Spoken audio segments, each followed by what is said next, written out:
Hi. ഇന്ന് എനിക്ക് സംസാരിക്കാനുള്ളത് ഞാൻ റീസെൻ്റ്ലി വായിച്ചൊരു ബുക്കാണ് ദ സൈക്കോളജി ഓഫ് മണി.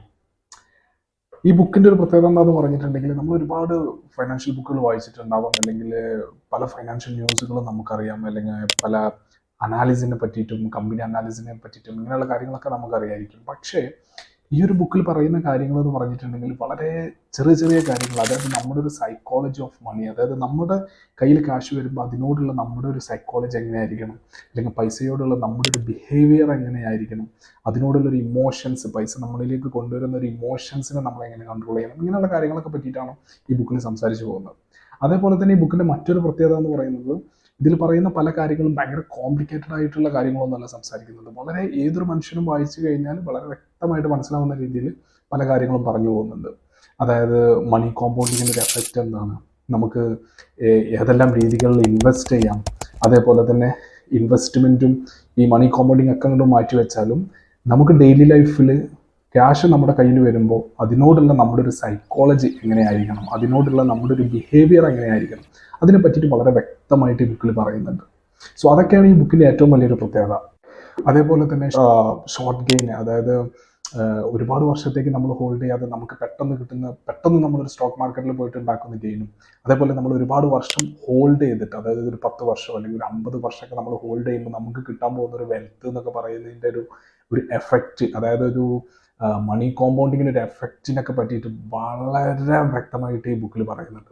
അതുകൊണ്ട് തീർച്ചയായിട്ടും നിങ്ങൾ ഈ ബുക്ക് തീർച്ചയായിട്ടും വായിക്കുക. കാരണം എന്താണെന്ന് പറഞ്ഞാൽ വളരെ ഈസിയാണ് ഇത് വായിക്കാൻ വേണ്ടിയിട്ട്. ഒന്നാമത് ഇപ്പോൾ നമ്മൾ ഒരുപാട് ഫിനാൻഷ്യൽ ബുക്കുകളൊക്കെ വായിച്ച ഒരാൾക്ക് ഈ ബുക്കിനെ നോക്കി കാണേണ്ട ഒരു രീതി തന്നെ, ഒരു പെർസ്പെക്റ്റീവ് തന്നെ വേറെ ആയിരിക്കണം. കാരണം എന്താണെന്ന് പറഞ്ഞാൽ ഞാൻ ഇപ്പോൾ ഇതിന് മുമ്പ് വേറെ പല ബുക്കുകൾ വായിക്കുമ്പോഴും ഈ ബുക്ക് ഞാൻ വല്ലാണ്ട് അങ്ങോട്ട് ശ്രദ്ധിച്ചിട്ടില്ല. കാരണം എന്താണെന്ന് പറഞ്ഞാൽ ഇതിലൊന്നും കാര്യമായിട്ടൊന്നും കോംപ്ലിക്കേറ്റഡ് ആയിട്ടൊന്നും പറയുന്നില്ല എന്നൊരു മൈൻഡിലും അങ്ങനെ ഒരു തോട്ട് ഓൾറെഡി ഉള്ളത് കൊണ്ട് തന്നെ ഞാൻ ഈ ബുക്ക് മേടിച്ചിട്ട് തന്നെ ഞാൻ കുറച്ച് സമയം എടുത്തിട്ടാണ് ഇത് വായിച്ചു തുടങ്ങിയതിന് ശേഷമാണ് ഇത് നമ്മളെ എത്രത്തോളം എഫക്റ്റീവാണ്, അല്ലെങ്കിൽ ഈ ബുക്കിൽ പറയുന്ന കാര്യങ്ങൾ നമ്മുടെ ഒരു ഡെയിലി ലൈഫിൽ എത്രത്തോളം എഫക്റ്റീവാണ്, അല്ലെങ്കിൽ പൈസ നമ്മുടെ കയ്യിൽ വരുമ്പോൾ നമ്മൾ അതിനോട് എങ്ങനെ ബിഹേവ് ചെയ്യണം, അതിനോടുള്ള ഒരു സൈക്കോളജി എങ്ങനെയായിരിക്കണം, പൈസയിലുള്ള നമ്മുടെ ഒരു ഇമോഷൻസ് എങ്ങനെയായിരിക്കണം, ഇങ്ങനെയൊക്കെ വളരെ വ്യക്തമായിട്ട് പറയുന്നുണ്ട്. പിന്നെ അതിലൊക്കെ ഉപരി നമ്മൾ ഇൻവെസ്റ്റ് ചെയ്യുകയാണെങ്കിൽ നമ്മുടെ ഒരു മണി കോമ്പൗണ്ടിങ് എന്ന് പറഞ്ഞൊരു സംഗതി, അപ്പോൾ ഈ ഇൻവെസ്റ്റ് ചെയ്യുകയാണെന്നുണ്ടെങ്കിൽ മാർക്കറ്റ് എന്തൊക്കെ സംഭവിച്ചാലും, ഇപ്പോൾ വേൾഡ് വാർ വന്ന സമയത്ത് മാർക്കറ്റ് ക്രാഷ് ആയിട്ടുണ്ട്, പക്ഷെ ആ സമയത്തും അതൊരു സമയം കഴിഞ്ഞ ശേഷം മാർക്കറ്റ് മുകളിലേക്ക് പോയിട്ടുണ്ട്. അപ്പോൾ ഒരു ലോങ് ടൈം ഗെയിന് എയിം ചെയ്തിട്ട് നിങ്ങൾ പൈസ ഇൻവെസ്റ്റ് ചെയ്യുകയാണെന്നുണ്ടെങ്കിൽ തീർച്ചയായിട്ടും നിങ്ങൾക്ക് ട്രമൻഡസ് എമൗണ്ട് ഓഫ് മണി, അതായത് ഒരു ഹ്യൂജ് എമൗണ്ട് ഓഫ് വെൽത്ത് നിങ്ങൾക്ക് ക്രിയേറ്റ് ചെയ്യാൻ പറ്റും. അപ്പം അതിൻ്റെ ഒക്കെ ഒരു എഫക്റ്റ് എന്താണ്, അല്ലെങ്കിൽ ഇൻവെസ്റ്റ് ചെയ്യുന്നതിൻ്റെ ഒരു എഫക്റ്റ് എന്താണെന്നൊക്കെ വളരെ വ്യക്തമായിട്ട് ഈ ബുക്കിൽ പറഞ്ഞു പോകുന്നുണ്ട്. അതുകൊണ്ട് പറ്റുകയാണെന്നുണ്ടെങ്കിൽ എല്ലാവരും തീർച്ചയായിട്ടും വായിച്ചിരിക്കേണ്ട ബുക്കാണ് ഇത്. ആക്ച്വലി ഇതിൻ്റെ ഓഥർ എന്ന് പറയുന്നത് മോർഗൻ ഹൗസ് എന്ന് പറഞ്ഞ ഒരു അധികം പ്രായമൊന്നുമില്ലാത്തൊരു ആളാണ്. സോ അദ്ദേഹത്തിൻ്റെ ഫസ്റ്റ് ബുക്കാണ്, എൻ്റെ ഒരു അറിവിൽ അദ്ദേഹത്തിൻ്റെ ഫസ്റ്റ് ബുക്കാണിത്.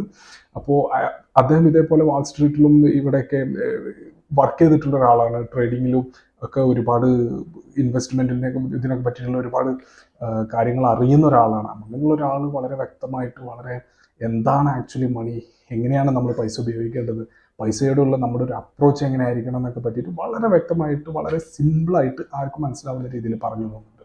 അപ്പം നമുക്കൊക്കെ നമ്മുടെ ലൈഫിൽ നമുക്ക് നല്ലൊരു വെൽത്ത് ക്രിയേറ്റ് ചെയ്യണം, അല്ലെങ്കിൽ നല്ല രീതിയിലുള്ള പൈസ ജനറേറ്റ് ചെയ്യണം, അല്ലെങ്കിൽ നമ്മുടെ ഇൻവെസ്റ്റ്മെൻറ്റിലൂടെ നല്ലൊരു വെൽത്ത് ക്രിയേറ്റ് ചെയ്യണം എന്നൊക്കെ ആഗ്രഹമുള്ള ആൾക്കാരാണെന്നുണ്ടെങ്കിൽ തീർച്ചയായിട്ടും ഈ ബുക്ക് വായിക്കുക. ഈ ബുക്ക് വായിച്ചു കഴിഞ്ഞിട്ടുണ്ടെന്നുണ്ടെങ്കിൽ നിങ്ങൾക്ക് പല ഇൻസൈറ്റുകളും ഈ ബുക്കിൽ നിന്ന് കിട്ടും. പല അറിവുകളും നിങ്ങൾക്ക് ഇൻവെസ്റ്റ്മെൻറ്റിനെ പറ്റിയിട്ടും വെൽത്തിനെ പറ്റിയിട്ടൊക്കെയുള്ള ഒരുപാട് കാര്യങ്ങൾ നിങ്ങൾക്ക് പഠിക്കാൻ പറ്റും. ഒരുപാട് ടെക്നിക്കൽ ടേംസ് അല്ല, ബട്ട് ഒരു സൈക്കോളജി, നമ്മൾ എങ്ങനെ അപ്രോച്ച് ചെയ്യണം, ഒരു ഇൻവെസ്റ്റ്മെൻറ്റിനെ നമ്മൾ എങ്ങനെ അപ്രോച്ച് ചെയ്യണം, നമ്മുടെ കയ്യിലുള്ള പൈസയെ, അതായത് നമ്മുടെ ഒരു വെൽത്തിനോട്, നമുക്ക് കിട്ടുന്ന പേ ഓഫിനോട് നമ്മൾ എങ്ങനെ അപ്രോച്ച് ചെയ്യണം, ഇതിനൊക്കെ പറ്റിയിട്ട് വളരെ വ്യക്തമായിട്ട് പറയുന്നുണ്ട്. അപ്പോൾ തീർച്ചയായിട്ടും നിങ്ങൾ എല്ലാവരും ഈ ബുക്ക് വായിക്കാൻ വേണ്ടിയിട്ട് ശ്രമിക്കുക. Okay, end of the day എല്ലാവരുടെയും ആവശ്യം എന്ന് പറഞ്ഞിട്ടുണ്ടെങ്കിൽ നമ്മുടെ വെൽത്ത് ക്രിയേറ്റ് ചെയ്യുക, നല്ല രീതിയിലുള്ള പൈസ ജനറേറ്റ് ചെയ്യുക എന്നുള്ളതായിരിക്കും. സോ അങ്ങനെയുള്ള ഒരാളാണെന്നുണ്ടെങ്കിൽ തീർച്ചയായിട്ടും നിങ്ങൾ ഈ ബുക്ക് വായിച്ചു കഴിഞ്ഞാൽ നിങ്ങൾക്ക് നിങ്ങളുടെ ഡെയിലി ലൈഫ് മുതൽ നിങ്ങൾക്ക് ഇതിൻ്റെ ഫ്യൂച്ചറിൽ എങ്ങനെ പൈസയെ നോക്കിക്കാണുന്നത് വരെയുള്ള എല്ലാ കാര്യങ്ങളും നിങ്ങൾക്ക് ഈ ഒരു ബുക്കിൽ നിന്ന് അറിയാൻ വേണ്ടിയിട്ട് പറ്റും. അപ്പോൾ അത് വെച്ചിട്ട് നിങ്ങൾക്ക് നിങ്ങളുടെ ഇൻവെസ്റ്റ്മെൻറ്റ് നല്ല രീതിയിൽ ഇൻവെസ്റ്റ് ചെയ്യാൻ പറ്റും. ഇൻവെസ്റ്റിനോടുള്ള നിങ്ങളുടെ ഒരു അപ്രോച്ച് മാറും, പൈസയോടുള്ള നിങ്ങളുടെ ഒരു സൈക്കോളജി, ഒരു ബിഹേവിയർ തന്നെ മാറും. അപ്പോൾ തീർച്ചയായിട്ടും നിങ്ങൾ സമയം കണ്ടെത്തി ഈ ബുക്ക് വായിക്കാൻ വേണ്ടിയിട്ട് ശ്രമിക്കുക. ഇനി ഇത്രയേ ഉള്ളൂ ഇന്നത്തെ ഒരു വീഡിയോയിൽ. സോ മറ്റൊരു വീഡിയോയുമായിട്ട് കാണും വരെ ബൈ.